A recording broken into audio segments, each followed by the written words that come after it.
Say, hey, what's on Showtime?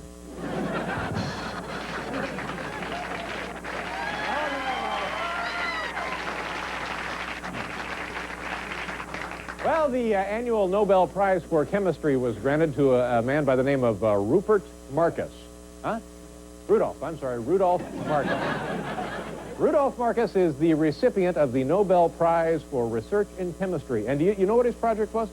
He correctly identified all the elements in a Roy Rogers salad bar. So there you go. You've got there. Absolutely.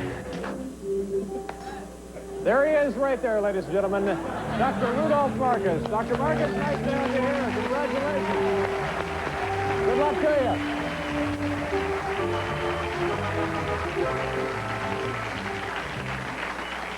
Not unusual to have Nobel Prize winners in the audience.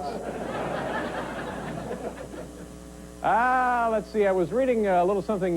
Keith Richards was talking about the Rolling Stones, and he said that the reason that Bill Wyman dropped out of the Rolling Stones was because he had developed a really awful fear of flying. This is what Keith Richards is saying. And, you know, you think about that situation, and I think Keith probably could have given Bill something to help him get over that. You know, if you might just have been able to.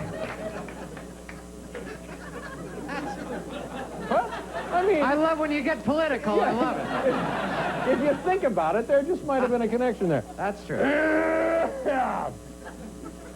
Let's see, help me out with something here. Which to you is the more stunning statistic?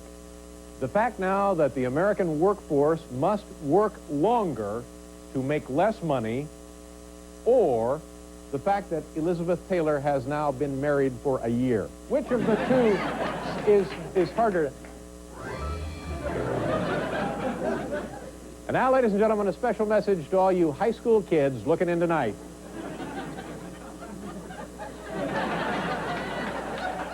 Hey, high schoolers.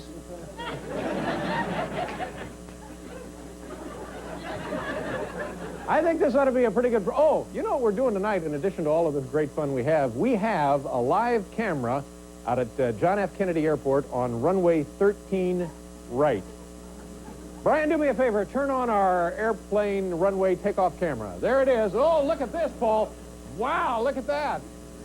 So...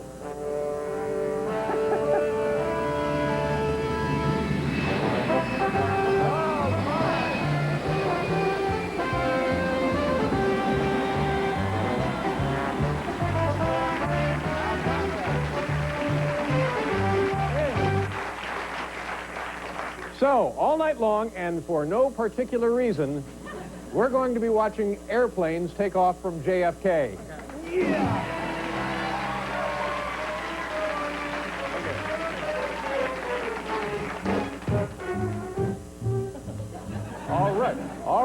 All right, I'll enlist. Leave me alone. Also on the program this evening, ladies and gentlemen, a fine, talented, gifted actor, John Malkovich, will be out here moments from now. Pardon me.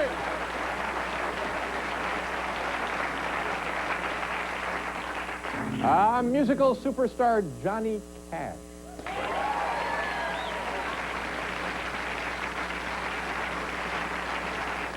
And our old good friend, very funny gentleman, George Miller, returning to this program tonight, ladies and gentlemen. Now, salute our Prince Hall Schaefer. Thank you so much. Your teacher time. What a show you got for us this evening. Yes, sir. Hit me with your best shot. But before, ladies and gentlemen, all this takes place, we're going to show you souvenirs from around the world. Bring them in, boys. Here we go. Souvenirs from around the world. Thank you very much. Okay, fine. Welcome to Souvenirs from Around the World. First, I think you'll have to agree with me that no trip to New York City would be complete without picking up one of these midtown souvenirs. Look at this. Isn't that cute? Look, read what it says. I got mugged and shot in Times Square. Isn't that cute?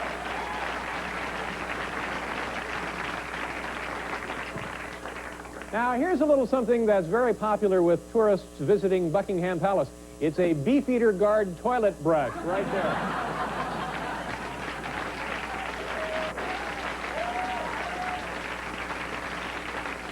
While you're doing household chores, feel like a member of the royal family. Now, I like this, kids. This is not particularly graceful, but it is patriotic.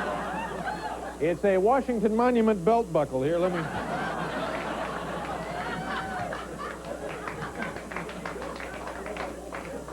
Well, you... I have that problem in real life. All right. Hey, wait a minute. Hold it. Please. Don't make me come up there with this toilet brush.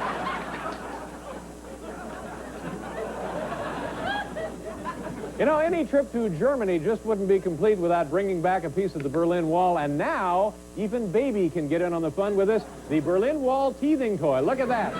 A chunk of the wall right there, and for the Berlin teething toy. Let's go back out to JFK and see if anybody's leaving. Get ready for the music, Paul. Here we go. Runway 13. Okay, never mind. Back to the studio. But you see how exciting that can be all night.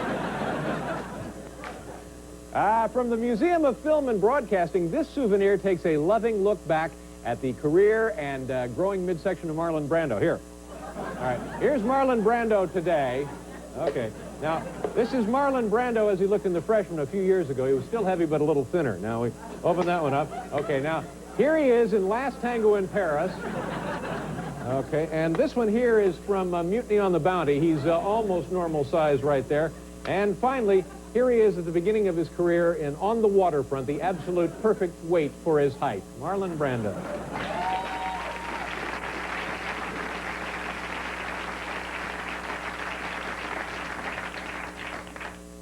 Hey, high schoolers.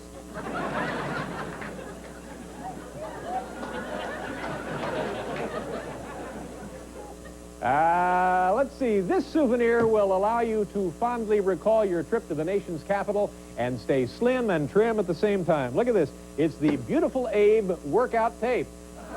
Roll a couple of seconds of the Beautiful Abe workout tape for us, please, right. Brent. There's Abe himself. 4. And left. 2, 3, 4. That's on it. Stretching, ladies. And 1, 2, 3, 4. And left.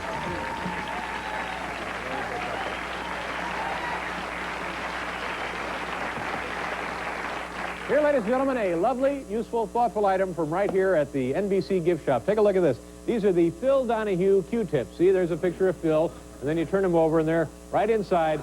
Every Q-tip has a picture of Phil Donahue on it. I'll pass these around.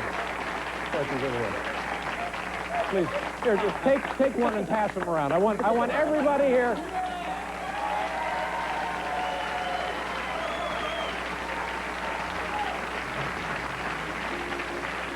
Everybody, that's my way of saying thank you for the love, ladies and gentlemen.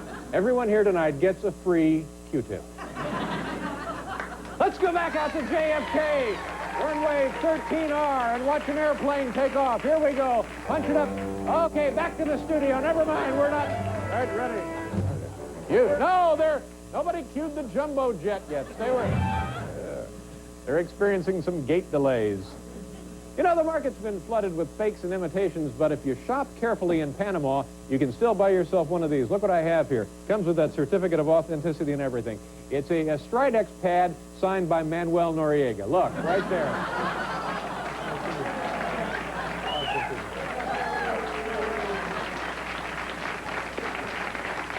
That'll be worth a lot of money. It'll be about the same money as those Q-tips are right now. Next from the Middle East, it's the Yasser Arafat Kleenex dispenser. Here, look at that.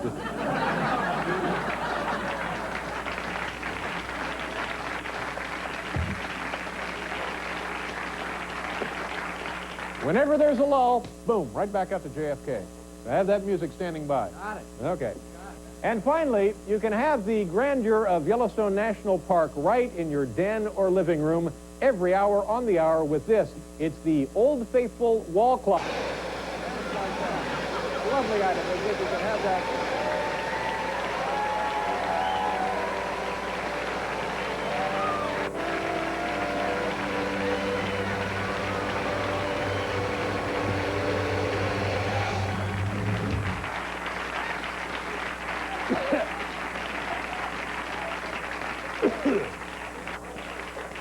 Is that carbon monoxide? What are we doing now? Hey, let's do a commercial. Okay, and when we come back, we'll have more airplanes out there at JFK and also our first guest, John Malkovich. Thank you so much for joining us.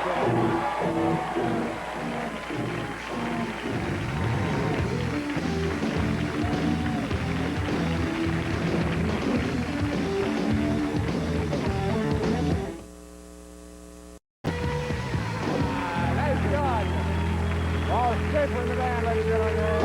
Very nice, nice job. If you're just joining the program, ladies and gentlemen, I believe tonight we really have a fine show. John Malkovich is here, also George Miller, legendary musician, singer, and a man bigger than life himself, Johnny Cash, will be out a bit later. We're also watching airplanes take off out at JFK. Did you do that as a kid, Paul? Did you go out to the airport and watch planes? Yeah. And in addition to all of this other stuff, every member of our studio audience here tonight has received a free Q-tip from me.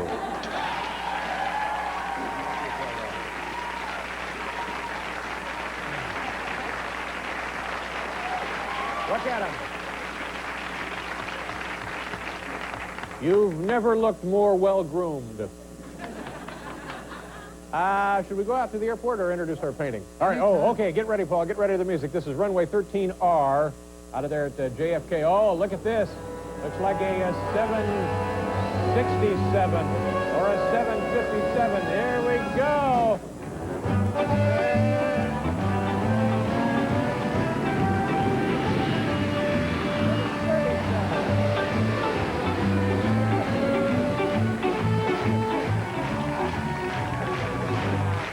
I stand corrected, that's a 737. This is great, and it occurs to me now what we could have done instead of sending a crew out there with a satellite dish to do this live, tape one lousy plane taking off and keep replaying it over and over and over We again. wouldn't do that. Let me tell you a little bit about this airport.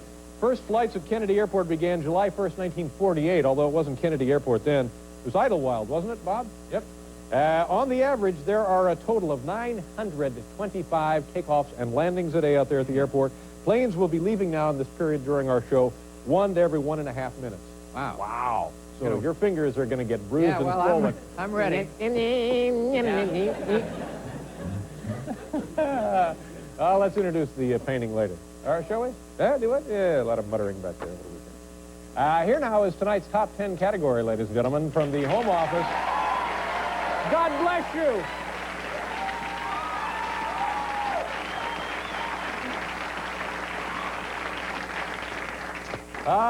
Let's see. The category top 10 signs you are losing the presidential debate. Earlier tonight, debate number 2 between, of course, Perot, Clinton, and the incumbent George Bush. Top 10 signs now you are losing the presidential debate. Here we go. Number 10, you begin wondering if working at McDonald's is as much fun as it is in the commercials. Number 9, wife starts flirting with Sam Donaldson. Number 8, in audience, your father tears his clothing and yells, "I have no son."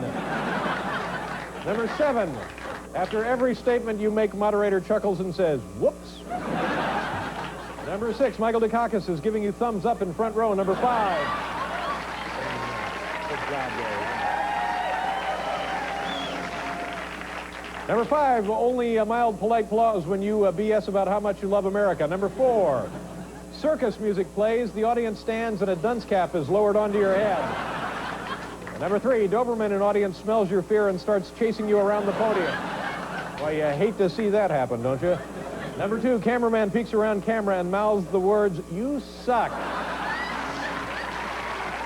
a bad sign.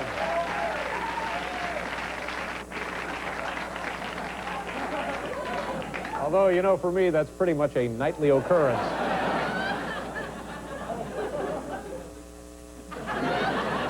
And the number 1 sign you're losing the presidential debate. Your name is George Bush. There.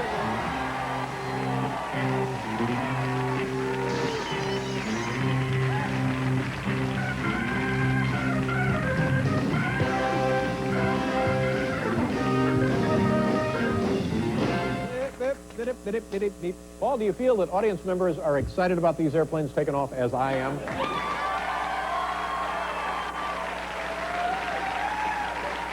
Oh, sure. Sure, now that you've all enjoyed a free Q-tip, sure. It's powerful, it's exciting, it's like something is happening. Sure. That's the best way to begin a movie, seeing a plane take off or a plane landing. You know you're off to adventure. Yeah. Okay, we'll be doing that that's right, all night long. Our first guest is an Oscar-nominated actor who has starred in numerous motion pictures.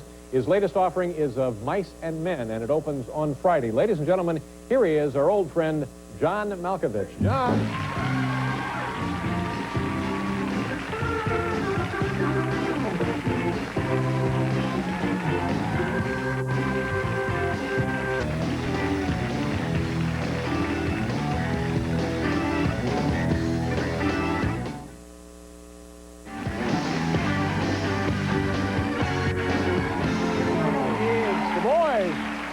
Paul Schaefer in the orchestra. Spencer Davis Group, is that what that is? Correct, sir. And who was in that? Oh, Stevie Winwood. Stevie Winwood, that's singer of that. Yeah. John Malkovich is here. Johnny Cash, man, there's a great guy. Yeah. He will be out later performing with you and other guys, or just you and the band? Oh, man, it's going to be great. Doing a little tribute to Bob Dylan. With you and the band, or you and other guys? Us and the band, one of his cats. You're standing too close to the runway. Yes. And George Miller, a very funny gentleman, will join us moments from now as well. Let's see, should we talk about Of Mice and Men? Just weeks from now. Hey, how are you? Nice to have you with us. Thanks for dialing us up there on your home set, there in your living room, your den, your kitchen, wherever you have the television. Paul, how many people do you think passengers went through JFK in 1991? Take a guess. Oh, well, I have no idea. How many passengers passed through JFK? Is it over 1 million? Oddly enough, it's far less than 1 million. Ah, well, it's only about 1,200. Oh, nothing. Really? No, take a guess. Such a huge... 1991, how many passengers? People coming, people going. 100,000 people. It just makes you wonder, doesn't it, people? 28 million. 28 million! 28 million people. Let's go back out to runway 13R and watch some of them taking off. Here we go. Oh, look at this. Coming up over the rise on the runway. All we see now, lights on the aircraft. Is it, maybe it's not moving at all. Maybe it's some kind of spaceship. Here we go. Oh, I never saw that. Must have been one of those. Oh, here it is.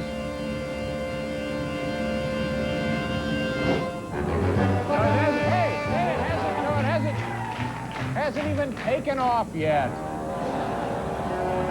I think it may be rolling to a stop.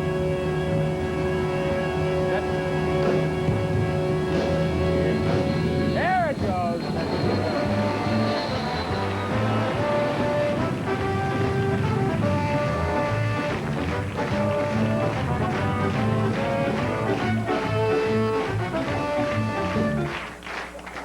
You know, I'm no pilot, but that plane couldn't have been doing more than 40 when it took off.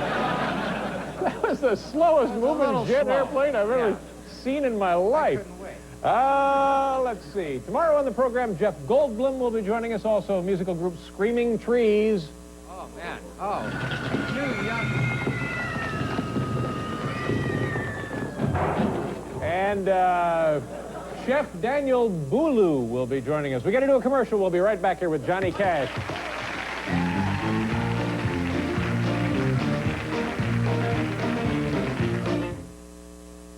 I'm doing it acoustically, yeah. Really acoustically. And with the guitar and, of course, the harmonica. Of course, or as I call it, the harp. Yeah, well, come on. Woo. Our next guest is a talented comedian. This man will be performing at the grand opening of the Laugh Factory in Memphis, Tennessee from October 22nd to the 24th. Ladies and gentlemen, always a pleasure and a delight to have him back on the program. Here's George Miller. George, come on.